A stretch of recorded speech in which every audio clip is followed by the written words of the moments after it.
நம்ம ஆட்சிக்கு வந்தா அது என்ன வந்தா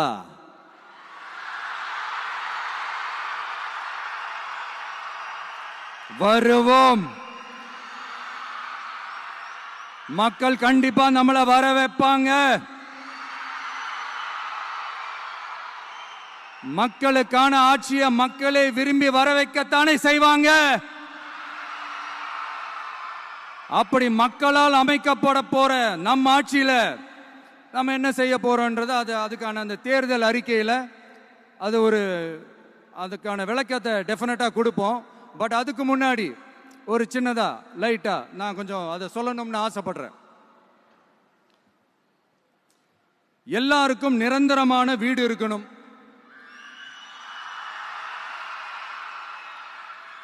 ஒவ்வொரு வீட்டுக்கும் ஒரு மோட்டார் சைக்கிள் வாகனம் உறுதியா இருக்கணும்.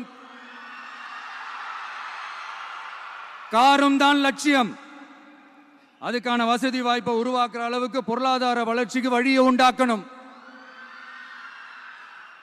ஒவ்வொரு வீட்டில் இருக்கிற ஒவ்வொருத்தரும் மினிமம் டிகிரி படிச்சிருக்கணும்.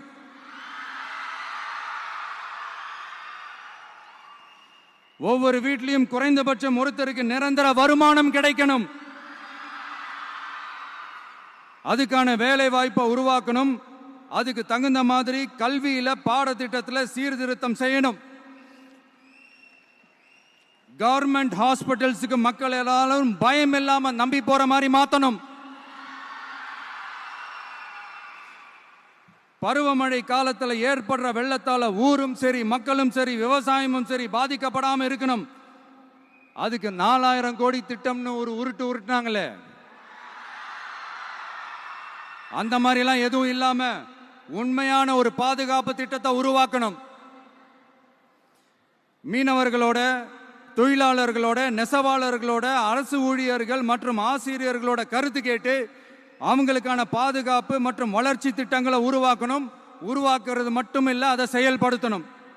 முக்கியமா இண்டஸ்ட்ரியல் டெவலப்மெண்ட்ஸ்ல கான்சென்ட்ரேட் பண்ணணும்.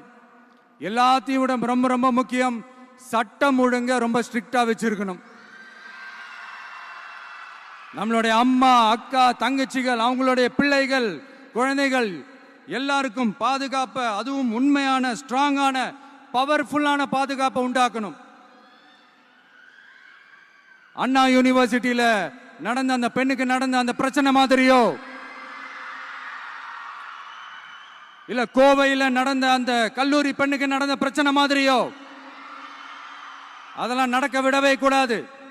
நம்ம வீட்டு பெண்கள் ஸ்ட்ராங்கா, பயமே இல்லாம தைரியமா இருக்கணும்.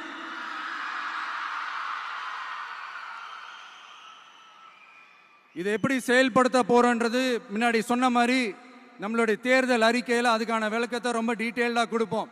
நான் சும்மா மற்றவங்க மாதிரி அவங்கள மாதிரி எல்லாத்தையும் அடிச்சு விட்டுட்டு ஏமாத்துற வேலையெல்லாம் இங்க கிடையாது நம்ம கிட்ட. நான் மறுபடியும் சொல்றேன், நம்ம அரசியலுக்கு வந்தது உங்களுக்கு நல்லது நல்லது நல்லது மட்டுமே செய்யறது தான். எங்களுக்கு வேற எந்த அஜெண்டாவும் கிடையாது. அதனாலதான் பாத்தீங்கன்னா கொள்கை எதிரி யாரு, அரசியல் எதிரி யாருன்னு திட்டவட்டமா சொல்லிட்டு அது வெளியே சொல்லிட்டு களத்துக்கு வந்திருக்கிறோம். அதுல எந்த விதமான குழப்பமோ எந்த விதமான ஊசலாட்டமோ எதுவுமே இருக்க போறதில்ல. இந்த விஜய் சும்மா எதையும் சொல்ல மாட்டான். ஒன்னு சொன்னா அதை செய்யாம விட மாட்டான். அது மக்களுக்கு நல்லாவே தெரியும்.